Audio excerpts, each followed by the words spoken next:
Presentamos Entrevista. 7 de la mañana, 4 minutos. Nuestro invitado está en Quito, es el ministro de Finanzas, Richard Martínez, a quien quiero agradecerle, ministro, por aceptar este diálogo a propósito de la situación económica. ¿Cómo le va? Buenos días. Buenos días, Javier. Un saludo a la audiencia. Bienvenido. Ministro, hay quienes plantean dentro de la Asamblea Nacional la posibilidad de separar ciertos aspectos, lo monetario, lo finanzas, lo tributario, de este proyecto de ley de reactivación económica. ¿Cuál es el criterio suyo? Creo que hay que ver el alcance de cada pilar en su objetivo antes de pasar a una discusión de separar o no separar. Y creo que es importante explicar a la ciudadanía, a los ecuatorianos, qué tiene cada cosa de positivo. En el campo tributario garantizamos recursos para la sostenibilidad de los servicios públicos en beneficio de las personas que menos tienen. Lo hacemos de una manera sensata, sin atropellar la competitividad y la actividad empresarial y, sobre todo, procurando que las personas que más tienen hagan este aporte. Por el otro lado, tenemos una serie de beneficios que los voy a explicar más adelante, por favor, que garantizan mucha más competitividad en el sector productivo. En la parte fiscal tenemos reglas que nos van a permitir que la trayectoria del endeudamiento ecuatoriano, la trayectoria de la sostenibilidad fiscal esté garantizada a través de la ley, de tal manera que no exista en lo posterior la tentación de un gobernante de turno para expandir el gasto de manera desmedida, expandir el endeudamiento y que eso no sea sostenible y que no vivamos la situación que estamos viviendo hoy. Y en el campo del Código Monetario y Financiero, lo que estamos buscando es la mayor autonomía del Banco Central. ¿Para qué? Para blindar la dolarización de tal manera que las decisiones del Ejecutivo puedan tener una sostenibilidad en el mediano y en el largo plazo sobre la base de decisiones técnicas, decisiones informadas, decisiones que nos permitan justamente pasar la página de lo que hemos vivido en los últimos años, en donde hubo una expansión fuerte del balance del Banco Central para sostener el ritmo de crecimiento del gasto público, pero que le pasó factura a las reservas, que le pasó factura a la calidad de activos del Banco Central y que debilita la integralidad de los equilibrios macroeconómicos que debe sostener el país. Entonces son esos tres objetivos los que perseguimos. Coinciden algunos asambleístas, si no es la mayoría, en este tema de esa propuesta sobre la autonomía del Banco Central, pero ¿qué básicamente? Porque hay algunas otras opciones dentro del Banco Central en las que se le quita hasta mucha autoridad. No, todo lo contrario. Creo que ha habido también aquí un ataque que ya tiene un matiz más político, Javier, y que ha rebasado la discusión técnica. Y de hecho lo que me gustaría informar es que durante todos estos días el gobierno ha transmitido a las distintas autoridades en el legislativo que estamos totalmente abiertos a revisar ciertos aspectos que permitan perfeccionar la norma. Pero una cosa es perfeccionar la norma y otra cosa es pedir el archivo, como están haciendo algunos bloques en el legislativo. ¿Y cuál es su posición frente a esa posición que tiene la Asamblea de pedir un archivo? Creo que constitucionalmente no se puede. No, pero además me parece que el país no necesita eso este momento, Javier. Además, los argumentos son argumentos que pueden ser acordados en un punto medio sobre ciertas preocupaciones. Y voy a explicar aquello. Se dice, por ejemplo, que se pide el archivo porque esto afecta al pueblo ecuatoriano. Nosotros, si vemos la estructura tributaria que se plantea, está destinada a que las empresas que tienen más de $1 millón de ingresos puedan hacer una contribución que en nuestra opinión es administrable. Por ejemplo, una empresa que tiene $1 millón tiene que hacer una contribución anual de $1.000. Una empresa que tiene $5 millones de ventas tiene que hacer una contribución de $1.000, de $5.000 en esta ley.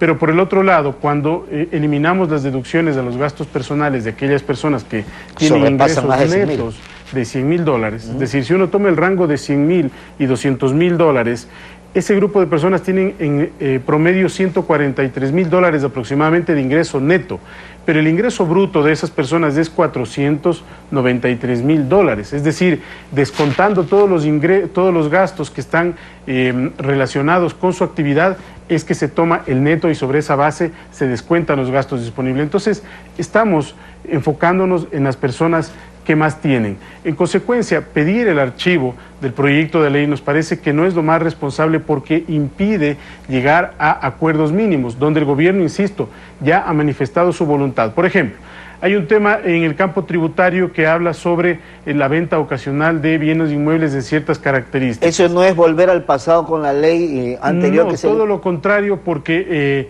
la forma o lo que se aspira tiene otra condicionalidad. Son muy pocos los casos que se dan. Pero al margen de eso, Javier, al margen de eso, ya nosotros hemos dicho que eso estamos abiertos a retirarlo del proyecto de ley. Ojo, lo que está planteado ahí. Lo que está planteado allí. En consecuencia, uno se pregunta y dice, bueno, si ya el gobierno, que es el que promueve la ley, está abierto porque hemos visto que ha habido una reacción que no esperábamos en términos de expectativas de agentes económicos, decimos, bueno, lo quitamos, no hay problema. Es decir, queremos nosotros mandar mensajes claros hacia el sector de la construcción, sector inmobiliario. Si este gobierno fue, Javier, el que eliminó la ley de plusvalía, este gobierno es el que está promoviendo $1.000 millones de crédito a través del bono social al 4,99%. El instrumento ya está listo, entonces no haría sentido que nosotros querramos afectar. Claro. Pero muchas veces la discusión técnica se ve rebasada por estos temas de orden más político. En consecuencia, nosotros hemos dicho, ok, saquemos eso del camino. En el caso del Banco Central, por ejemplo. ¿Qué pasa ahí realmente? Porque se escuchan tantas cosas, ministro, que ¿qué es lo que mismo plantean? Mire, no hay que olvidar, Javier, que este código monetario, tal y como está redactado, fue redactado en la década pasada. Sí, totalmente. En consecuencia, es evidente que las personas que redactaron esa ley hoy carguen con todas sus fuerzas una batería de pronunciamientos que buscan asustar a la población, que buscan desacreditar el proyecto sin ninguna carga argumentativa. Y nosotros, incluso en ese caso, hemos estado abiertos a generar mejoras y perfeccionar el documento. Por ejemplo, en el caso del directorio del Banco Central, se ha mencionado que, o se ha propuesto que la Asamblea también sea una contraparte para la designación de los miembros del directorio y que también tenga capacidad de actuar en la remoción de los mismos. Nosotros hemos dicho, perfecto, estamos abiertos a aquello, nos parece que es una mejora del proyecto, pero no por ello vamos a sacrificar la esencia del proyecto en sí mismo, que es buscar autonomía. Entonces, la construcción del mensaje desde la oposición que responde al correísmo es, hay que cambiar esto porque le quita autonomía. Perfecto, lo hacemos. ¿Qué más? No, entonces esto, no, entonces esto. Y claro, allí uno se da cuenta que sí hay gente dentro del legislativo que está con el ánimo de perfeccionar el acuerdo y hay otra gente que está solamente por lograr el bloqueo de ese tema. Y nos parece que el país pierde una oportunidad de hacer reformas estructurales que le garantizan sostenibilidad. Sería poco responsable que le quitemos al país esa oportunidad, porque fíjese, quienes piden el archivo del proyecto de ley implícitamente están pidiendo que se archive la eliminación del anticipo del impuesto a la renta. Totalmente en desacuerdo. Están pidiendo que se elimine el beneficio para 9.000 estudiantes que hoy no pueden pagar sus créditos y que les vamos a condonar intereses. Están pidiendo que se archive un mecanismo de impuesto a la renta simplificado para los agricultores. Están pidiendo implícitamente que se archive el mecanismo de impuesto a la renta simplificado para los microempresarios. Están pidiendo que se archive el sistema de devolución automática para los exportadores para que puedan tener más competitividad. Están pidiendo implícitamente que se archive el beneficio que vamos a entregar a las personas que tienen diabetes, porque estamos reduciendo el IVA de 12 a 0% para los insumos que utilizan o para los instrumentos médicos que acompañan el tratamiento de esas personas. Todo eso está en la ley, que es muy potente y muy beneficioso para el ciudadano. Por eso lo mejor es llegar a consensos y avanzar con un proyecto de ley perfeccionado. ¿Son menos los beneficios y nuevos impuestos a los ingresos o son más los beneficios y menos los impuestos a los ingresos? Mire, creo que todo hay que verlo primero en perspectiva. Bueno, la óptica de ustedes va a ser diferente a la óptica de otros, pues. Sí, pero creo que sí se puede matizar para tener un debate mucho más estructurado, porque si uno analiza solamente el proyecto de ley, posiblemente en números diga, bueno, tiene más recaudación que sacrificio fiscal. Pero si analizamos la trayectoria de lo que ha venido haciendo el gobierno para oxigenar al sector productivo, creo que hay que tener ese balance, porque tampoco todo puede ser en la dinámica de competitividad, rebájenme los impuestos. Ese camino no es el camino tampoco que el país necesita mantener un equilibrio. Recordemos que este gobierno fue, a través de la Ley de Fomento Productivo, el que eliminó el impuesto mínimo. Hoy estamos diciendo, eliminemos el anticipo de impuesto a la renta. Hicimos hace más de un mes una importante reducción de aranceles que estaban gravando a los insumos, materias primas y bienes de capital, sobre todo en el campo agrícola. Son esas cosas las que yo creo que tienen que ponerse en la mesa y decir, bueno, vamos a tener un balance. Y si a mí me pregunta, Javier, en el campo tributario hemos tenido todo el análisis para evitar generar una afectación a la competitividad. Es decir, son contribuciones que nosotros vemos que son sostenibles, que se pueden hacer sin afectar la competitividad de las empresas. También estamos dispuestos a revisar un tema que está relacionado con el ISD para insumos, materias primas y bienes de capital. La industria nos ha manifestado su preocupación. Ya estamos terminando el análisis y si es que esto tiene una afectación en la competitividad, luego viene la rentabilidad, nosotros también estamos abiertos, porque ese es nuestro objetivo, generar más empleo, más producción,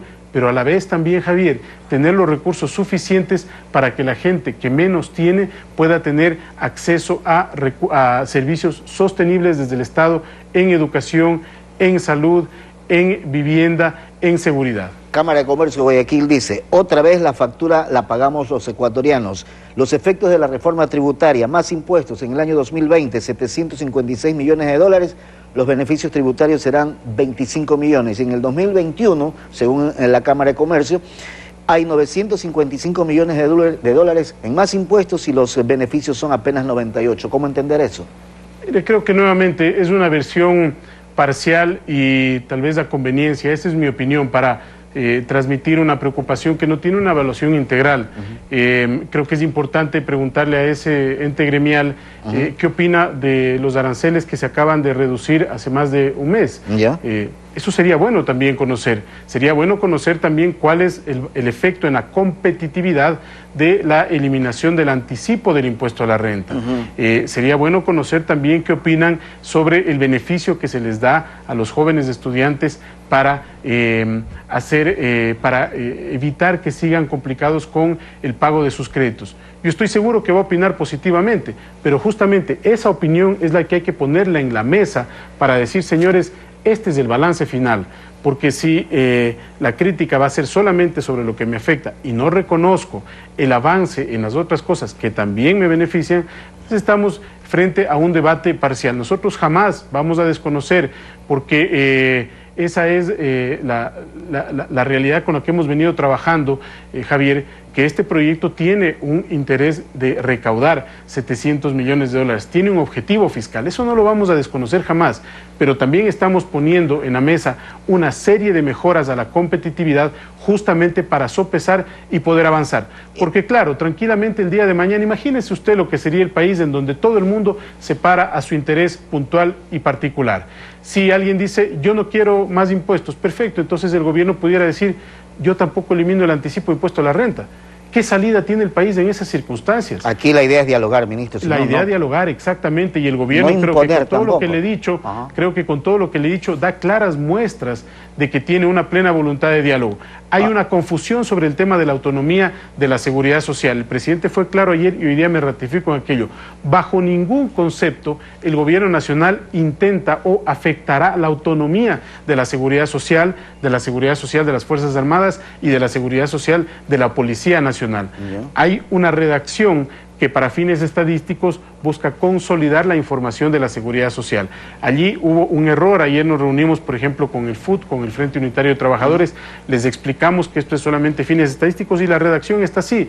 Pero incluso en esos casos, si es que hay un temor que sobrepasa la parte técnica, nosotros estamos también dispuestos a corregir, porque no es nuestra voluntad afectar la autonomía del IES. Entonces, si hay algo que puede entenderse como aquello, nosotros no tenemos problema en revisarlo, pero sí aclaro que no se afecta, que nunca ha sido la voluntad del gobierno bajo ningún concepto y que de hecho las reformas integrales no topan ningún artículo de la Ley de Seguridad Social, tampoco topan la estructura orgánica, administrativa y de designación de directorios de la Seguridad Social. Entonces, no es que se busca afectar a la Seguridad Social, todo lo contrario. Insisto, Javier, posiblemente en algunos existe la costumbre de ver lo que sucedía en el pasado, ¿no es cierto?, donde el gobierno enviaba un proyecto de ley y eso era lo que salía en la Asamblea. Este escenario es diferente. Nosotros como gobierno enviamos un proyecto de ley para que se debata, para recoger las mejores observaciones a nivel legislativo. Estamos con una matriz de consensos muy fuertes y muy avanzados ya en la comisión y creemos que ese es el camino, permitir que el proyecto avance para poder hacer viables estos consensos. Frente a todo esto, ¿qué va a hacer el Estado de su parte, de su lado? ¿Cómo va a reducir? ¿Qué es lo que va a reducir? Muy importante su pregunta, Javier. Porque si no la gente, perdón ministro que lo interrumpa, la gente va a decir, bueno, ¿y hasta cuándo más impuestos? ¿Y cuándo ellos también se ponen de su parte y ayudan o colaboran o meten el hombro, como se dice en el argot popular? Usted sabe bien, en el 2018, 15.000 millones de dólares se recaudó en el impuesto, en el servicio de rentas internas. 10.000 millones de dólares fueron a pagar sueldos. Javier, muy importante lo que usted menciona. La proforma presupuestaria para el próximo año tiene una reducción de masa salarial de cerca de 450 millones de dólares. Que no es suficiente. De bienes y servicios. Bueno, allí creo que tenemos que discutir, Javier, y discutir ya no sobre los lugares comunes. En relación a su reflexión, yo sí creo que es importante discutir entonces dónde se recorta. ¿Dónde se recorta? Porque más del 80% está vinculado a seguridad, policía, Fuerzas Armadas, a médicos, a maestros, a enfermeras, nadie dice eso, protección social. Entonces, entendiendo que es un tamaño grande, Javier, aquí hay dos opciones, o entramos a discutir específicamente, porque es sencillo también decir recorte, y claro, pero son temas de orden de servicio social también. En lo que sí tenemos que hacer nosotros es en modernizar la estructura del Estado, y hay un acuerdo ministerial que está en marcha para alivianar toda una carga administrativa que incluso en ese tipo de ministerios pesa demasiado en territorio, no se pueden repetir, y yo creo que hay que remitirnos también a las cifras. Fíjese que entre diciembre del año pasado y ya octubre a la fecha, tenemos cerca de 20.000 personas cuyos contratos han sido terminados, no han sido renovados. Entonces, sí creo que hay que valorar ese esfuerzo. En el caso de las empresas públicas había una reducción cercana al 10% de masa salarial, pero todo hay que irlo haciendo con orden, con sensatez, porque no queremos afectar a las personas más vulnerables. Y cualquier espacio que nosotros tengamos para optimizar es un espacio importante. Pero fíjese la rigidez del presupuesto. Usted dice 10.000 millones de masa salarial, que para el próximo año ya los ponemos en 9.000 millones. Luego sume un poco más de 3.000 millones de intereses. Sume las transferencias que se hacen a los GATS, que no son que tienen una deuda ahí con ustedes, que no le han devuelto el IVA. Que ayer ofrecimos ya pagarles y de acuerdo a una escala. 2.000 millones en los GATS, tiene 1.000 millones en transferencias monetarias, tiene 2.000 millones a la seguridad social, seguridad de Fuerzas Armadas y seguridad social de la Policía Nacional. Tiene 1.000 millones a las universidades. Entonces, es un presupuesto extremadamente rígido y por eso es que nosotros planteamos la eliminación de los subsidios como una alternativa, para poder sostener ese nivel de inversión y gasto en el área social, pero seguir en un trabajo y en un proceso de eficiencia. Siempre por principio se va a poder ser más eficiente, Javier, pero sí creemos que es momento también de ir poniendo las cifras y el rostro a esas cifras por delante para tomar decisiones sensatas y no caer en los lugares comunes. Y la última, ministro, quiero que sea súper concreto. ¿Usted tiene una óptica diferente ahora de la que tenía cuando era parte del gremio empresarial? No, bajo ningún concepto. Yo tengo una óptica de país, no de interés particular. Y esa óptica la he mantenido y la sigo manteniendo. Ministro, quiero agradecerle por haber estado con nosotros esta mañana. Muchas gracias. Buen día.